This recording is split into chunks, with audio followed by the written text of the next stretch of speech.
Welcome to the webinar, Managing Ovarian Cancer Treatment Side Effects.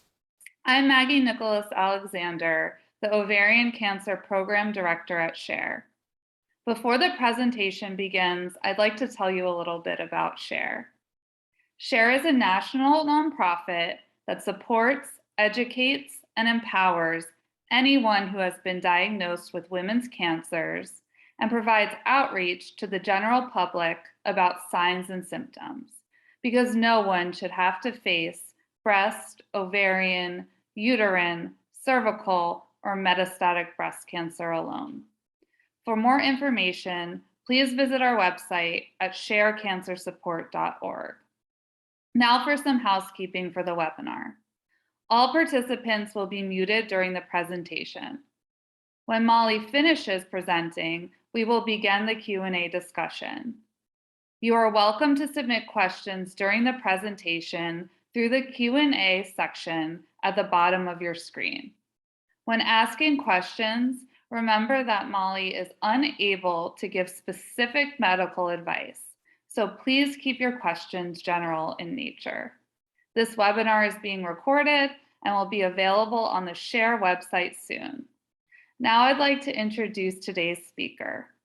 Mollie Finkel is a board-certified nurse practitioner in women's health and oncology and is the clinical program director of GYN Oncology at the Mount Sinai Health System. She has worked to develop the comprehensive women's cancer program for the Mount Sinai Health System by creating programs in oncofertility, survivorship, sexual health, genetics, and research. In addition to program development, Mollie's clinical practice is tailored to both surgical and medical management, chemotherapy, immunotherapy, and Parp inhibitors of GYN oncology patients. And we are so excited to have her here today. So Mollie, thank you for being here with us, and I'll turn it over to you now.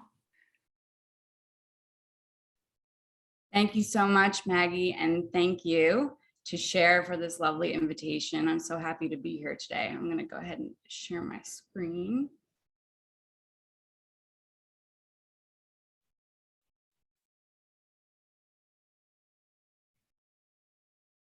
Oops, just need to flip those around.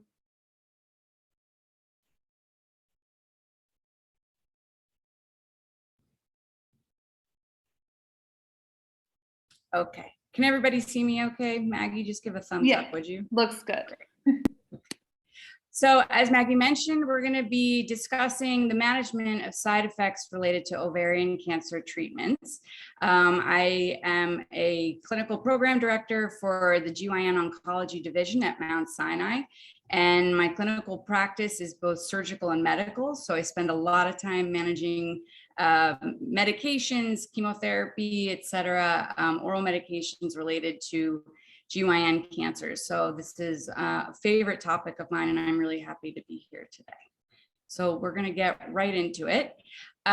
So before we discuss very specific side effects, I wanted to provide a little bit of background on and as to how your doctor makes decisions surrounding your treatment and those recommendations.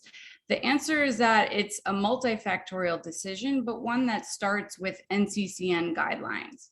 So NCCN is the National Comprehensive Cancer Network. It's a non-for-profit organization that is comprised of approximately 31 or more accredited cancer centers whose members work to create guidelines for treatment, genetic testing, surveillance, side effect management, and those guidelines are often integrated into insurance coverage policies. These guidelines are very extensive and detailed, they're evidence-based, and they're continually evaluated and updated. And they are broken down by cancer origin, the specific histology of a type of cancer, a stage, and whether it's a recurrent or a new cancer. So in addition to those NCCN guideline recommendations, it's very important to take a patient's age and their performance status into the equation when making a recommendation. Is Is the patient independent? Can they feed themselves? Do they bathe themselves? Are they wheelchair bound? That's a very important factor. We call that performance status, and there's a sliding scale for that. Their medical history or pre-existing conditions. Are they on dialysis? Do they have uncontrolled hypertension or diabetes or pre-existing neuropathy or neurologic disease? The patient's desire for treatment is paramount in making this decision. And of course, clinical trial availability and eligibility. Once all of these factors have been vetted and determined, typically the decision falls between about 3 of the most common ovarian cancer treatment modalities. So that's really what we're going to focus on today. And those modalities include standard chemotherapy, what we call an anti-VEGF medication, and oral Parp inhibitors. And sometimes these regimens are used independently and sometimes in combination. So as I mentioned, the treatment types that we'll talk about today are chemotherapy, which is an IV infusion, and its schedule can vary from weekly chemotherapy to once every 2, 3, 4 weeks. We're also going to talk about an anti-angiogenic or anti-VEGF, as I referenced on the prior slide, and that's an IV infusion, and that's given roughly every 2 to 3 weeks. And then we're going to talk about Parp inhibitors, which are oral pills that are taken daily. So we're going to focus on the side effects of anemia, neuropathy, overarching GI concerns, and that includes gastritis, nausea, constipation, as well as fatigue. And I wanted to focus on these side effects today as they're frequently reported, and they are across the spectrum. So you can see where they overlap here. So general chemotherapy overview, and I'm sure many of you are well versed in this conversation, so I apologize if this is redundant information, but it's what we call anti-neoplastic, so anti-cancer. This is the standard of care. It's first-line treatment as determined by NCCN. It's given intravenously, and it's what we call cytotoxic, so it causes cell death. And some of the classes of medications for those chemotherapies are what we call platinum-based, and examples would be carboplatin or cisplatin, taxane-based, which is paclitaxel or something like Abraxane. And then we have some other drugs within different classes, but I'll run through those names. Liposomal doxorubicin, also known as Doxel, gemcitabine, we refer to it as Gem or Gemzar, Cytoxan or cyclophosphamide, and finally topotecan or topo. I just say them in short just because you may have heard them referenced as such.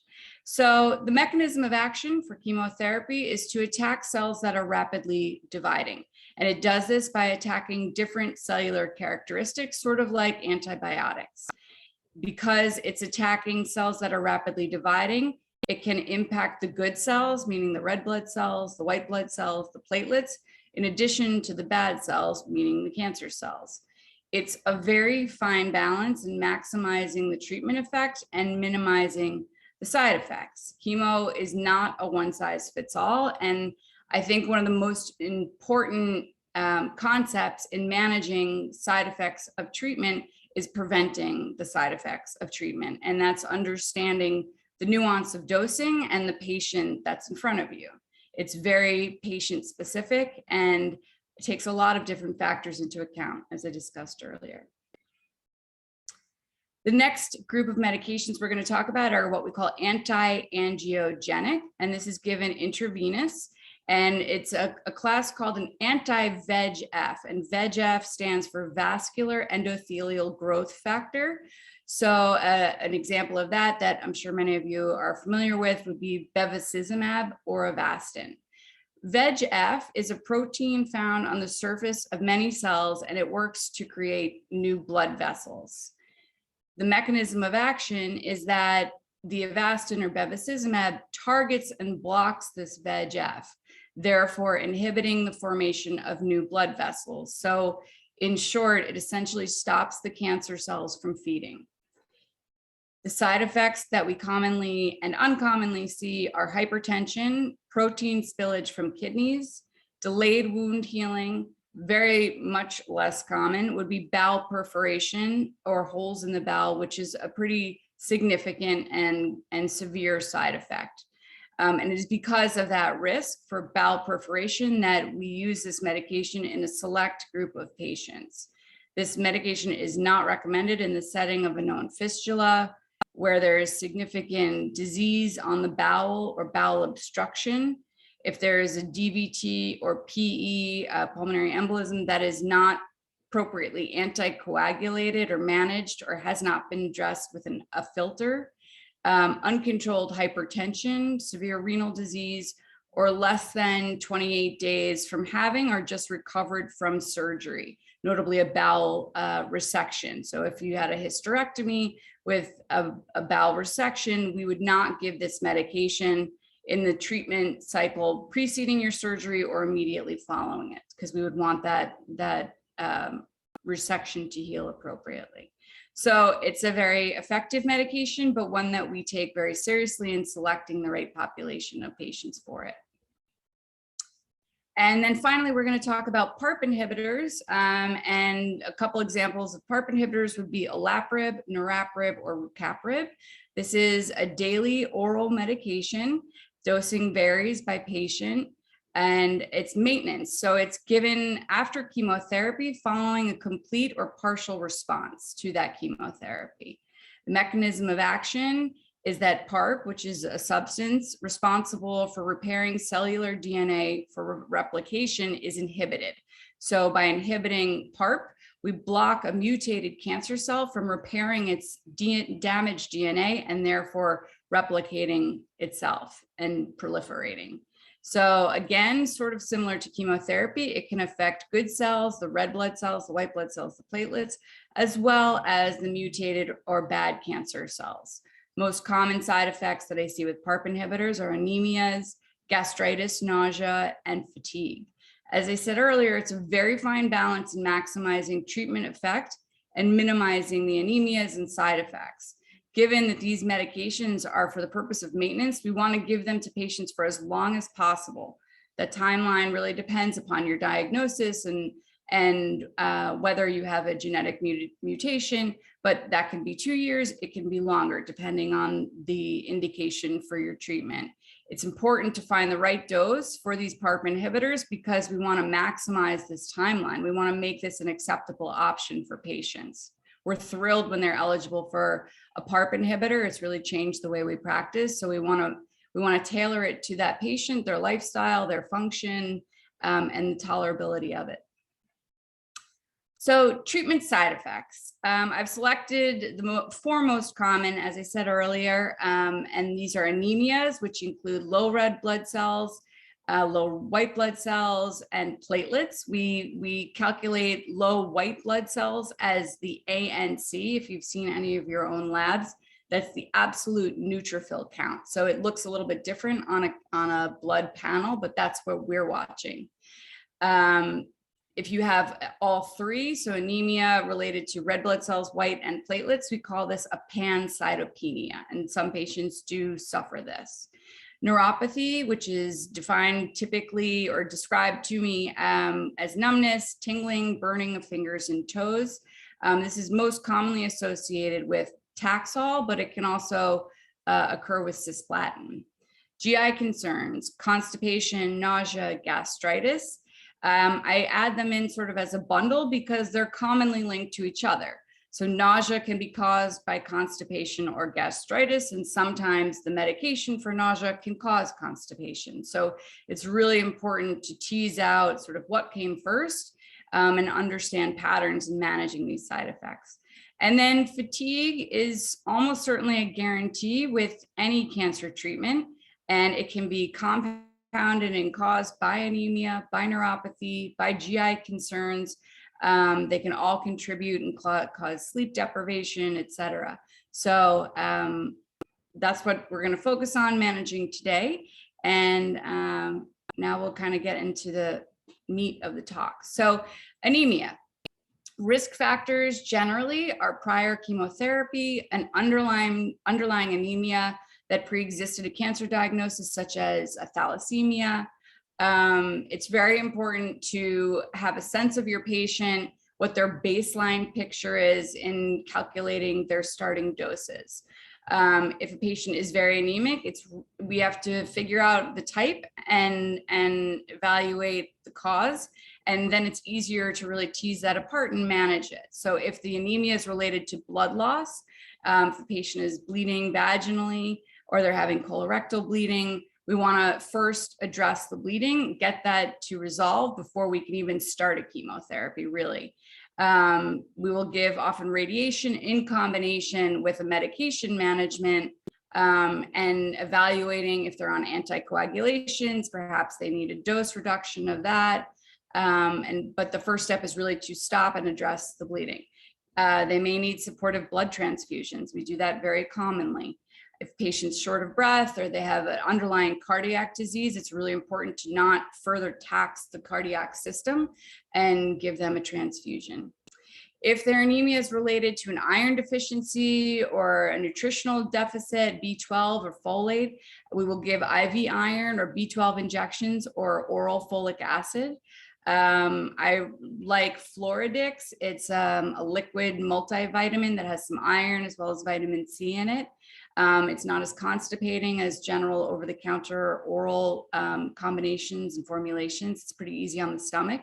But general diet modifications, I'll often recommend a referral to nutrition just to review iron-rich foods and make some recommendations there.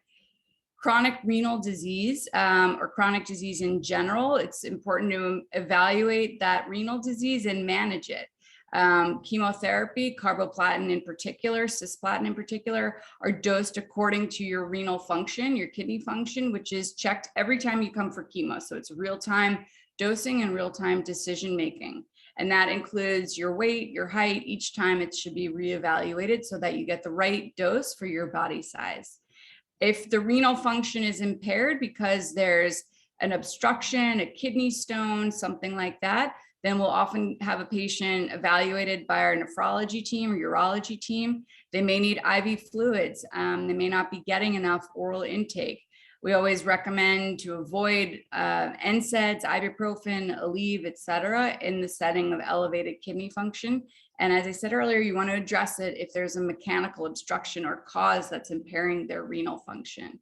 But renal function and anemia go hand in hand. It's the kidneys that trigger the system to create red blood cells. So if there's a long-standing and significant kidney disease, you will most certainly see an anemia. And then, of course, we have just straightforward chemotherapy-induced anemia. Generally, the more chemotherapy that you get, the more anemic you become. So patients look great at the start of chemotherapy, and by cycle 5, by cycle 6, it's pretty much expected to see some anemias. And perhaps we have to dose reduce, we may have to modify their treatment schedule, and we may have to hold and delay treatment if necessary. The carboplatin and GEM are typically the biggest offenders in that regard. It is really important to give any supportive medications. We really don't use Procrit or red blood cell producing medications any longer. They've fallen out of favor. But we do give Neulasta, perhaps you've heard of, or Neupogen, which help boost the white blood cells. As I said earlier, we can give a blood transfusion or IV iron. Generally, the more lines of chemotherapy that a patient has had, the more anemic they tend to be, just due to the impact on the bone marrow. It doesn't bounce back as quickly as it does when it's sort of chemo naive. Neuropathy. So risk factors include age, a pre-existing neuropathy, or perhaps an underlying neurologic disease like multiple sclerosis. Generally, the older patients have a bit more trouble with the neuropathy, and it's really important that we manage this appropriately. This is one of those side effects that's best managed preventatively, not once it's begun. So numbness in the fingers and toes, most classically associated with the taxane class of medications. Patients have described it to me as something like a cold thaw when you come in from the cold and warm up, and it can be pulsatile, feel like pins and needles after your leg sort of goes to sleep, or burning sensation. It's defined as what we call neuropathic pain. and it can take a very long time to resolve after finishing chemotherapy. So it's really, really important that we manage that and dose reduce as early as needed. This is something that we're very sensitive to in my practice in particular. It can be painful, it can impact quality of life, balance, and fine motor function, meaning buttons and their ability to close zippers and open jars, things of that nature. So we want to start Taxol at a lower dose if necessary. We dose reduce early in their treatment plans if symptoms start, and we modify the regimen potentially from a 21-day regimen to perhaps weekly. Very, very important. This is something I really counsel my patients on in terms of communicating any of these symptoms, because it can take a very long time or potentially not resolve. So it's important to get this right. There are some medication management options. Gabapentin can help, as well as Lyrica, or some supplements, vitamin B6, 150 milligrams orally daily, glutamine 5 to 10 grams per day, and that can be a powder. Patients like to put it in their smoothie. Acupuncture can certainly help with this. It's not a one size fits all, and I've been surprised plenty of times where a patient who's strong and young and robust can have significant neuropathy. So it's something that we have to listen to and apply in a personalized model for our patients. GI concerns, this is a big bundle. So constipation, gastritis, nausea, as I said, they are often linked to each other in a causal relationship. So constipation can cause nausea meds can cause constipation.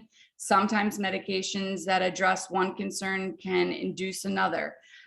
So as like the other side effects, it's really important to understand the type and the pattern and tease things apart.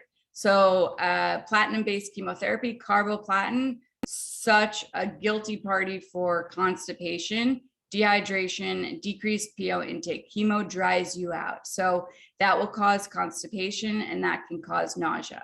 Really important to stay hydrated, both topically for your skin, as well as drinking fluids and maintaining a good nutritional balance.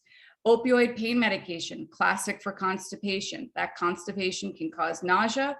In addition to the pain medication themselves just causing nausea, all these things can cause gastritis. Decreased mobility can induce a lot of these GI symptoms, as well as constipation. When we slow down, our whole system slows down. When we're eating less, everything sort of gets a little bit quiet. The metabolic system slows down as it's necessary to do. If a patient has an abdominal or pelvic tumors or something like ascites, if they have some mechanical obstruction, that can certainly include some constipation, nausea, gastritis, difficulty eating, all the above. Anemia, classic for constipation. And often if a patient has a pre-existing or lifetime issue or concern with constipation or gastritis, that can be exacerbated during treatment.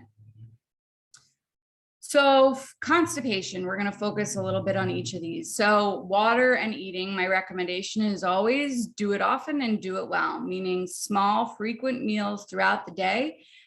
And they should include nutritional value. So high protein, fiber, if you can. Fiber is sort of a dynamic molecule. It almost looks like a Rubik's Cube. So it has a ton of surface area for water absorption. And once it absorbs that water in the colon, it really helps with transit. So it's very important. I recommend brown whole grain rice, Metamucil, Benefiber, that sort of thing.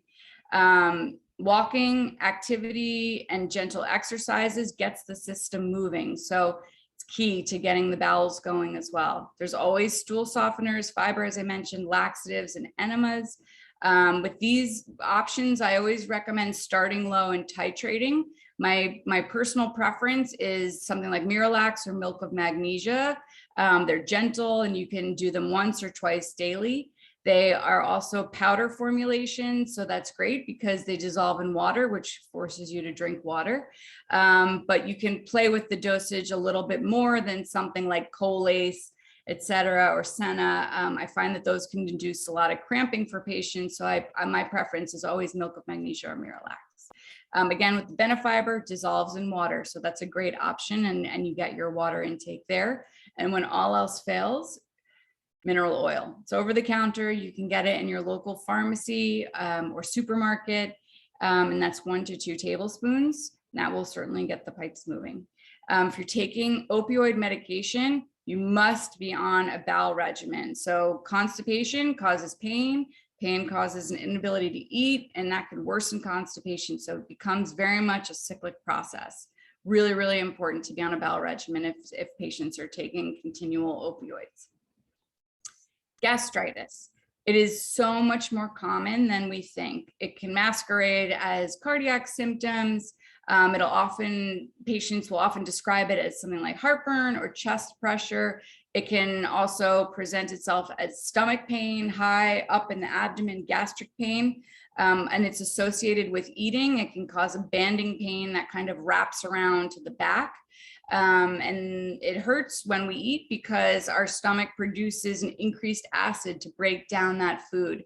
So if you have an irritation or inflammation in the lining of the stomach and you're secreting stomach acid, as your body does all day, every day, that's how it digests food, that pain will be most notable then. Also incredibly common to present with morning nausea. So it's important to recognize that gastritis is compounded by constipation. Things just get backed up. Oral medications like anti-inflammatory medications, as well as Parp inhibitors, Aleve, ibuprofen. It's really important to protect the stomach. We'll get to that down at the bottom of the slide.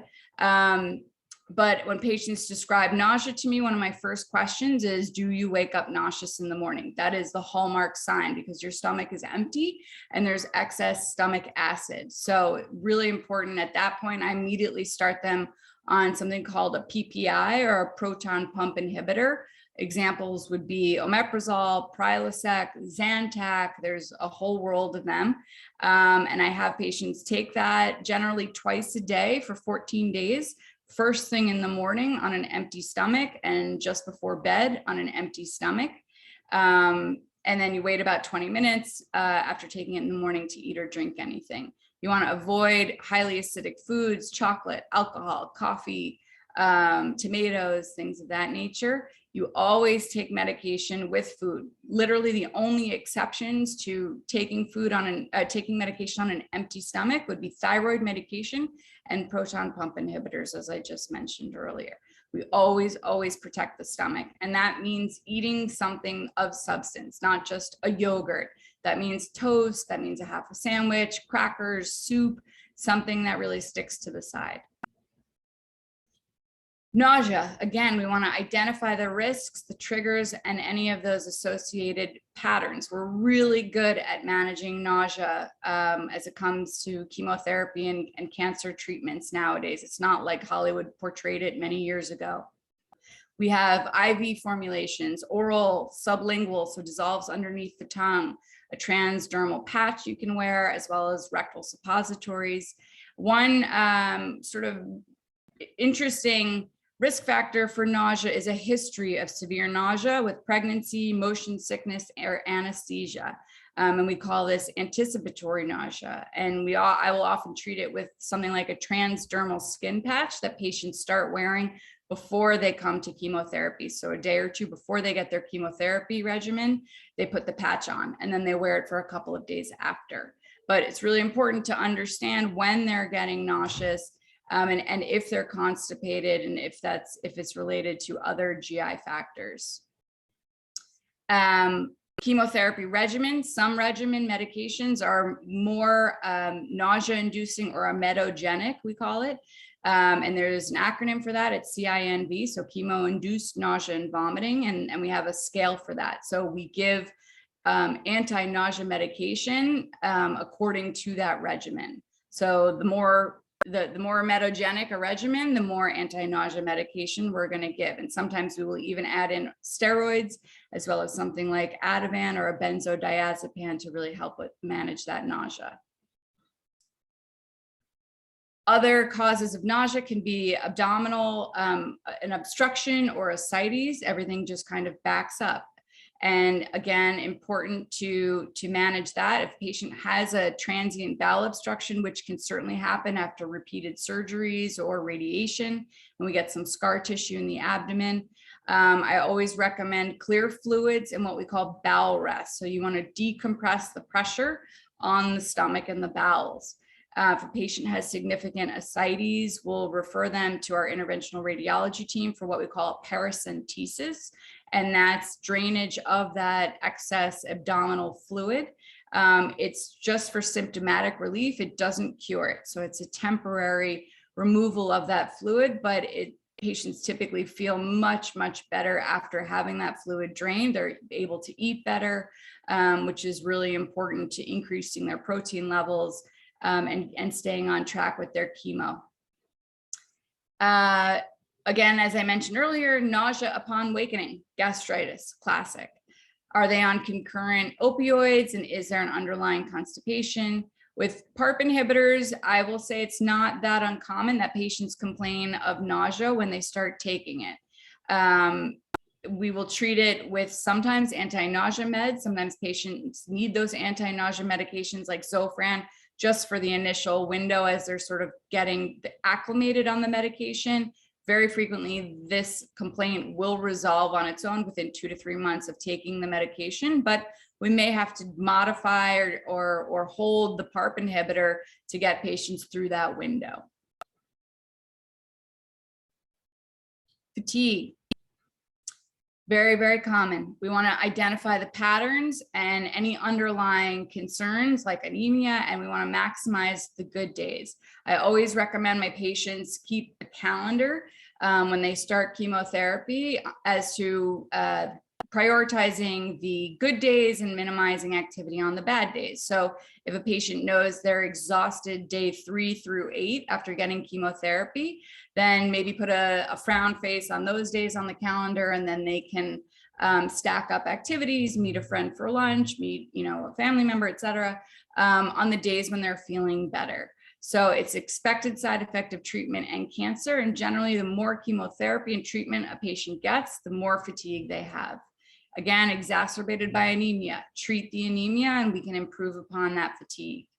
Deconditioning. It doesn't take long to decondition a patient and cause decreased activity tolerance. So we have to gradually get patients moving again, send them to physical therapy, start working with occupational therapy so that they can increase their activity tolerance. Medications, PARPs, gabapentin, Benadryl, opioids, all cause fatigue. So I will sometimes adjust the timing of patients' medications. If they get exhausted after taking their 2 pills of a PARP inhibitor in the morning, then I say take those at night. Let the medication that's making you fatigued help you sleep at night. Dehydration, decreased oral intake, body needs fuel, it needs fluids to keep moving and to keep fighting cancer. So it's really important, as I said earlier, do it often and do it well, small, frequent meals.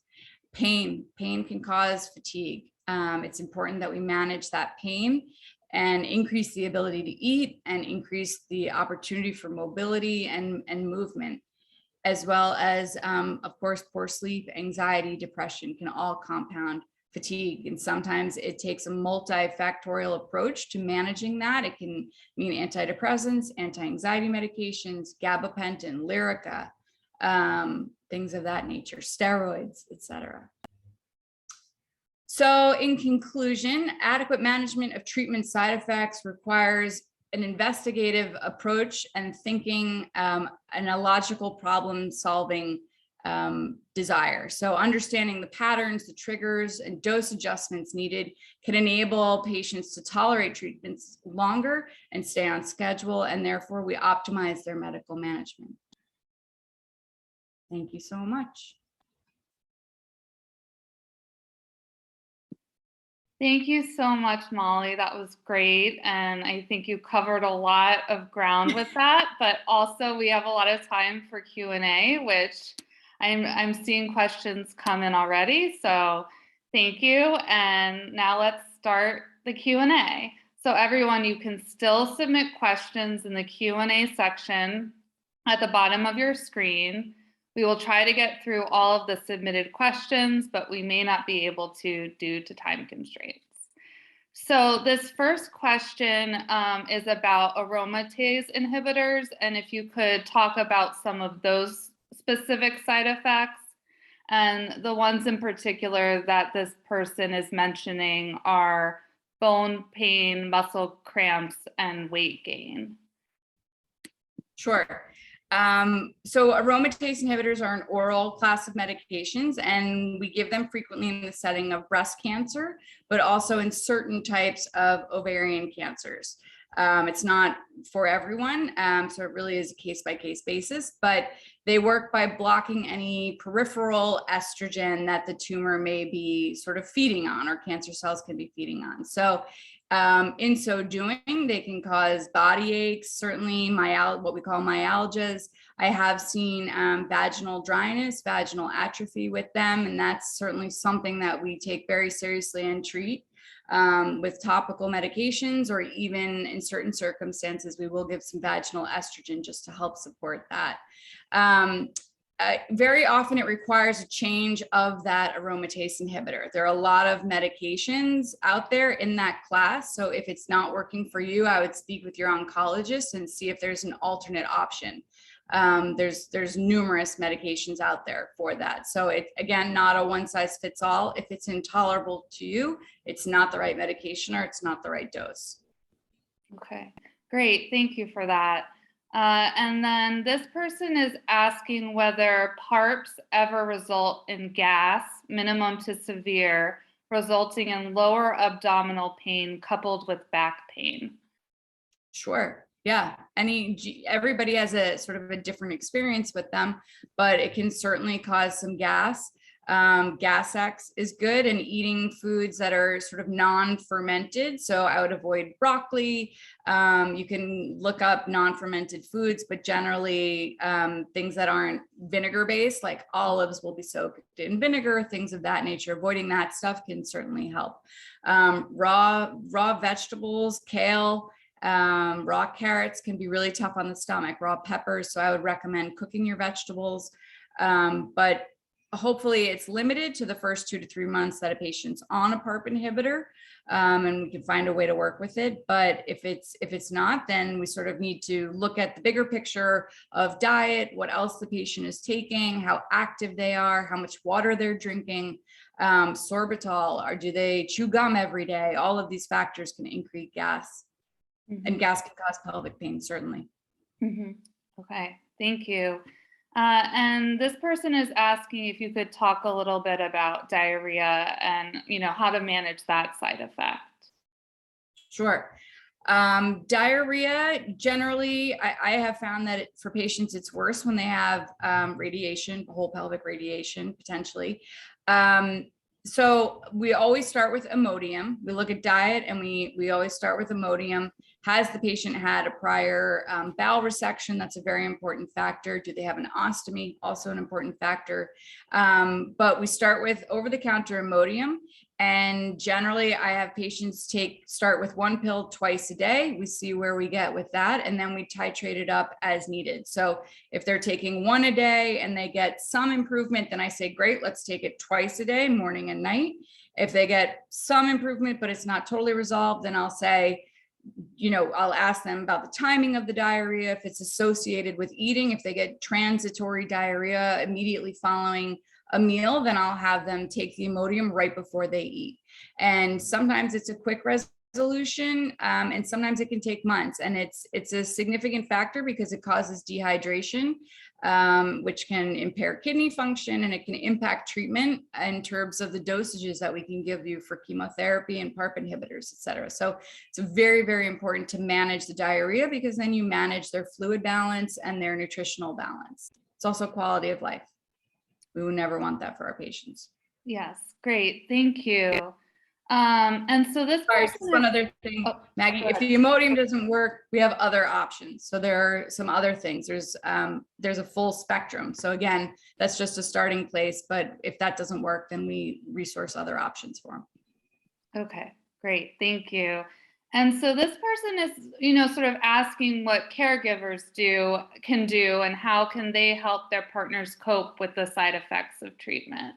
That's such a great question. I've seen such extraordinary cases where I truly attribute a patient's well-being and management of their cancer diagnosis due to family involvement. It is crucial. Maintaining nutrition, keeping their spirits up, so important. Communicating with the doctors. It's hard enough to be a patient and to manage all of the appointments and all of the treatments physically. You really need someone to be there for you, advocate for you, and lighten the load, whether that's grocery shopping or doing the laundry, or just being there for a laugh and being supportive and telling them how much you love them. There is no end to how much I think a supportive family can contribute, and it takes a village. It really does. I've seen incredibly sick patients come through things because they had 6 sisters involved in their care. And I know all of their sisters, and it's remarkable what that patient has done and how far she's come. But I attribute that wholly on the patient's family. Mm-hmm. Great. And so then we're getting some questions about lymphedema. So I'm wondering if you could talk a little bit about how to manage lymphedema. Yeah, it's tough. It can be really challenging. Again, you want to think about and understand the cause for the edema. Is there a tumor in the pelvis that's blocking drainage or obstructing some lymph node flow? Have they had a lymph node dissection? And then we start to figure out how we can manage it. There's something called manual lymph drainage, or MLD, and these are specialized lymphedema clinics, and they will wrap and do manual massage and essentially measure the patient for a patient-specific device and fitting that can help compress some of that fluid. Walking can be helpful, avoiding high salt diets, anything that makes us retain water, sitting for a long period of time. So you want to stay mobile. And it's acupuncture, but it is an ongoing battle and one that I've seen cause significant concern longstanding for patients. But the general recommendation is manual lymph drainage. Get into the hands of someone who's skilled at managing this kind of thing in particular. And then you have to stay on top of it. You want to avoid trauma, avoid infection, that kind of thing. Mm-hmm. Okay, thank you. So we're getting some more questions about neuropathy, and this person is asking whether physiotherapy helps with that, and if so, what kind?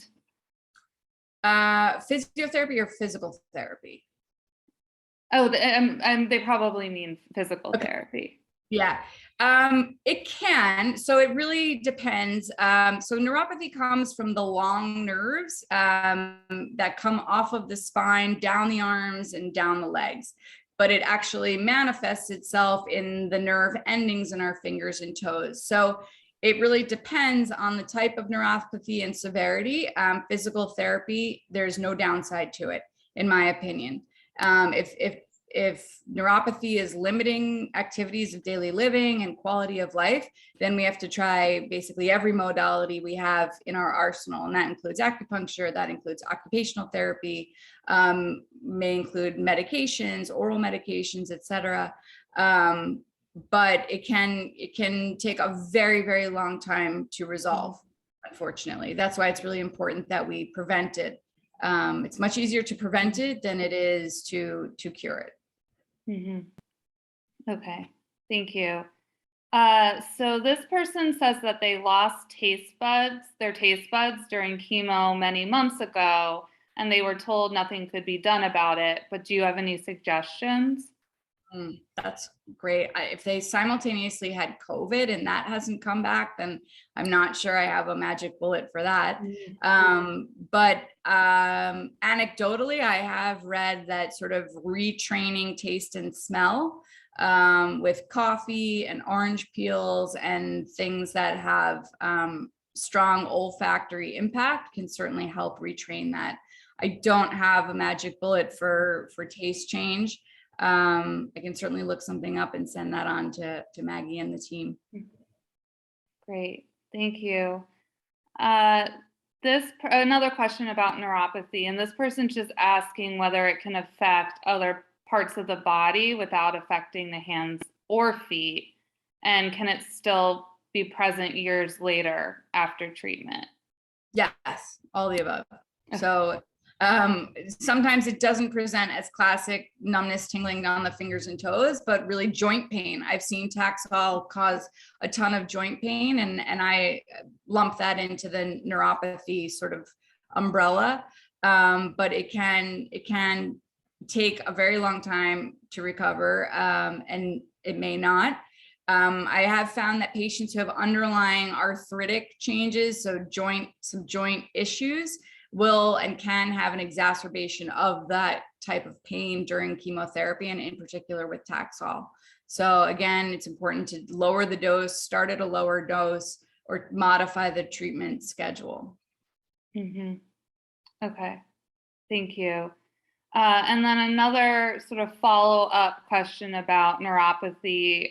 If it's preferable to prevent it, should we be adopting the management solutions before chemo? And they're saying i.e. vitamin B6. Yeah, that's fine. It may not prevent it. There's the best prevention is a modified dose, so not inducing it. But those supplements can help with it, but there is no true medication recommendation for prevention. So there's no downside to taking the B6 vitamins and the glutamine, but it may not impact it much if you're getting too high of a dose. Really communicate that to your care team early and with, with significance. It's to be considered strongly. Okay, that makes sense.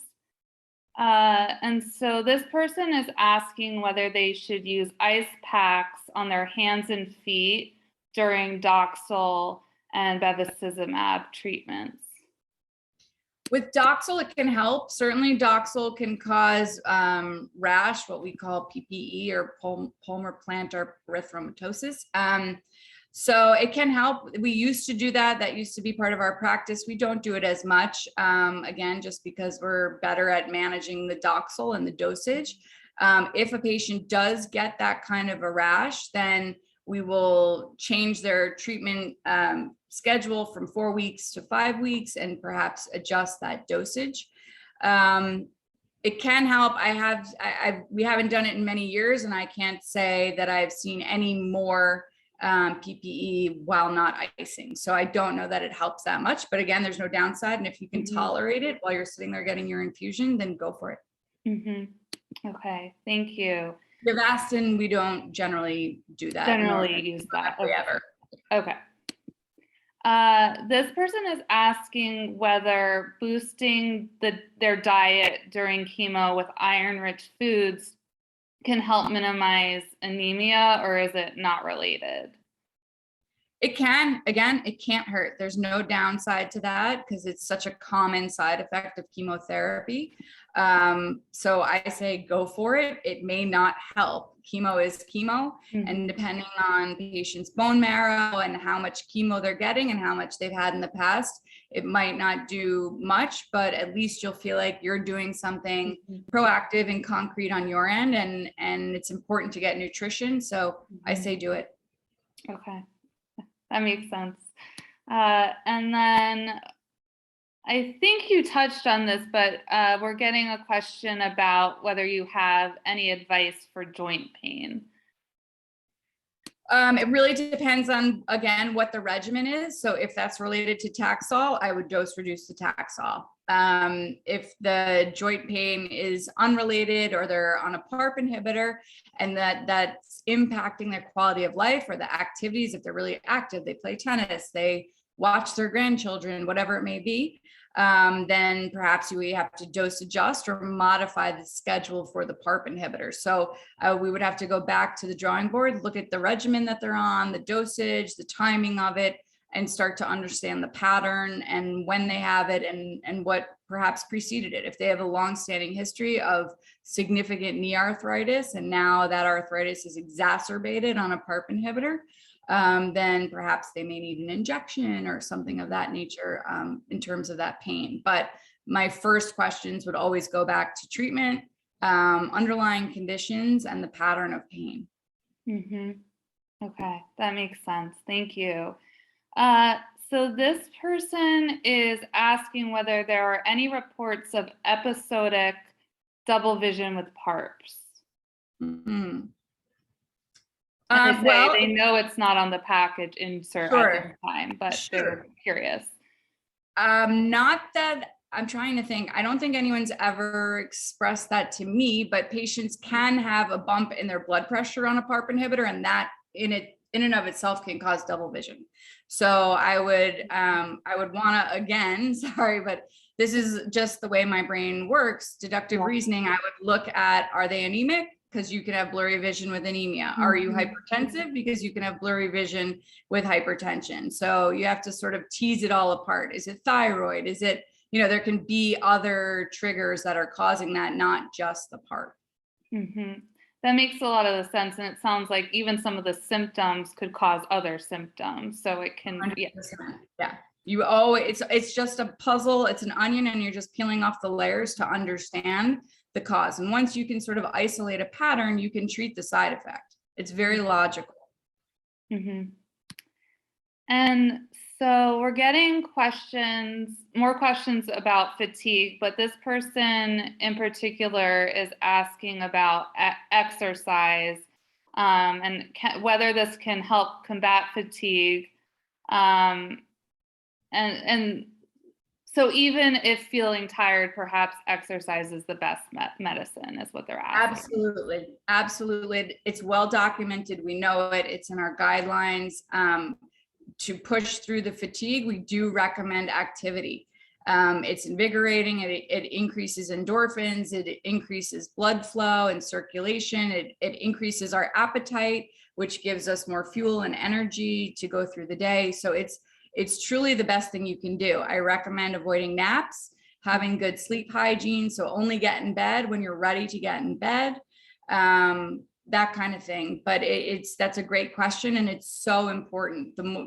I think for any of us who exercise, we feel amazing after we exercise. It's always a chore to do it, but once we do it, we feel great on the other side of it. So that it's a very important sort of tenet to live by. I encourage you, I give you a lot of congratulations if you can fight your way through that fatigue and manage to still stay active during treatment. It's great. Thank you. And so a bunch more questions about neuropathy, and it ties into exercise as well. So I'm just going to sort of combine some of them together. But there's a question about, again, what exercises can help with neuropathy, especially in the hands. And then another question about yoga, and does that help with neuropathy and fatigue? Yoga is great because it increases and works with our breath a lot. So that's wonderful. Breathing is tantamount to life. So I recommend breathing. And in so doing with yoga, that's fantastic. Yoga per se doesn't necessarily help with neuropathy, but certainly can, just because we're increasing blood flow, et cetera.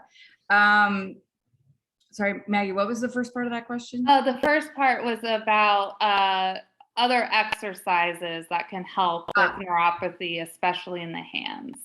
Yeah, so things like working with a stress ball and peeling oranges, peeling apples. So really working with that function, that tactile function. I had a patient who had really significant neuropathy in their thumb, and I actually gave them an empty syringe, and I had them just lift the plunger up and down over and over. So it's very small, very minor activities, but it's working with buttons, it's working, holding a knife, paring an apple, that kind of thing can help just regain some of that function. And acupuncture. Great. I've heard that about acupuncture. So yeah.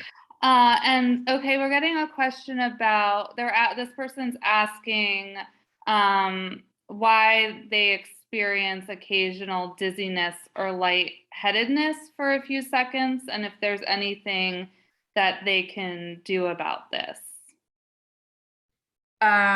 So again, when does it happen, and where are we in treatment? Does it happen when you go from sitting to standing? If that's the case, then it's your blood pressure, and you need to get up more slowly, and you need to drink more water and eat.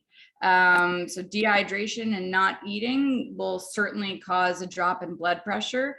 If the dizziness is related to turning your head, for example, or you have an underlying neck concern, or like a cervical stenosis, that kind of thing, that's important to understand. So dizziness is one of those really vague sort of symptoms, but it can be triggered by an anemia, that sort of thing. So again, I would have to sort of peel the whole thing apart to really give accurate guidance. But I would say I would start to look at patterns, think of when it happens, how it happens, and what you've eaten, what preceded that event. If it happens first thing in the morning, it's your blood pressure. Okay, got it. Thank you. We're getting a question about side effects of Avastin, so Bevicizumab, and there specifically, I guess, night sweating. I can't say that I'm not sure the patients have complained of that specifically. It may not be related to the Avastin. It may be related, I don't know where the patient is in terms of their menopause, but if they're getting steroids, that can certainly cause it. There are a number of medications, opioids, antidepressants, things like that can cause night sweats. So I would have to look at the whole picture. And does it happen a day after you get the Avastin infusion, or does it happen randomly? If it's happening the night before you get the Avastin, then it may not be the Avastin. It may be just underlying hot flashes that unfortunately are still persisting. Gabapentin can help with that. Antidepressants can help with that. The SSRIs, they work on resetting the neurotransmitters in the brain. So that can help significantly in balancing that hormonal imbalance in the brain and resetting the thermostat essentially. That's a whole other conversation, a whole other day. Yeah, I mean, there's a lot. I mean, there's so much to cover with this, clearly. The questions are just flying in. We got a follow-up question about nasal side effects of Avastin. I don't know if you could speak to that. Nosebleeds, yeah. Nosebleeds are pretty common. In addition, chemotherapy, as I said, really dries patients out. So if you're getting carbo, Taxol, and Avastin, for example, the combination can certainly induce, I'm assuming they're referencing nosebleeds, but using something like Aquaphor or Vaseline inside the nasal passage, inside the nostrils at night on a Q-tip can really help. Getting a humidifier.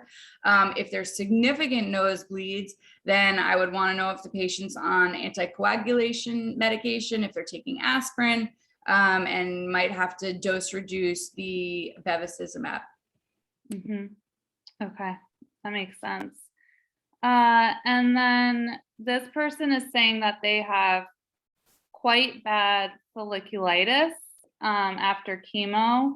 Their red skin turned into blisters, and they're wondering if this is dangerous. It can be dangerous if it gets infected. If you're really immunocompromised, it can turn into a superficial infection. I'm not sure where the folliculitis is located. I would say patients pretty commonly get it on the scalp after they lose some hair, and just a very gentle loofah or something like that I would recommend when they're washing in the shower. But again, keeping that skin really moisturized. It's hard to do in the middle of winter, and it's hard to do while you're on chemotherapy. But even using a dry oil, a vitamin E oil, olive oil, anything you can, coconut oil on the scalp can help with that. But if you're really immunocompromised, that can be a concern if it turns into a superficial infection or a boil, something like that. So I want to keep it clean. Okay, great. Thank you. And I'm looking at the time, and I think we only have enough time for one more question. And I think a good place to end it is just asking, what asking you sort of what you want patients to take away from this. That is a great question. And I think the most important thing is managing the dosages, because we can really offset, prevent, and minimize a lot of these side effects by getting the dosages right. So that's an important question to ask your provider. If you're struggling with anemia and your chemo is constantly getting delayed, or modified and dose, ask them if you're getting the right dose, because it's more important that we don't impair you, but we get you through treatment. And again, it's not a one size fits all. So just because we have a standardized recommended dose from the FDA and NCCN doesn't mean that is the right dose for you. Medicine is a very personalized practice, and it has to be applied to the patient. So we may learn something from a textbook, but then we have to apply it to each individual and how it works for them. So be inquisitive, ask your physicians and your care teams if this is the right dosage if you're struggling with side effects, because it's probably not. And just to clarify, does a lower dosage mean it's less effective or not necessarily? No, not necessarily, not at all. Great. If it's not tolerated, then it's not the right thing. Okay, great. Well, thank you so much, Mollie, for today's informative program and for answering all of these questions that we've thrown at you today. And thank you to everyone who joined in today's webinar, and to all of you who submitted these great questions. I ask that you please take a moment to fill out the survey at the end of the webinar. The survey will show up in the browser when the webinar ends, and the link will also be sent to you in a follow-up email, and all of the surveys are anonymous. So this concludes the webinar, and thank you again, Mollie. We really appreciate it. Thank you, Maggie. Thank you for the invitation, and be well. Thank you so much. Great. Thanks, everyone.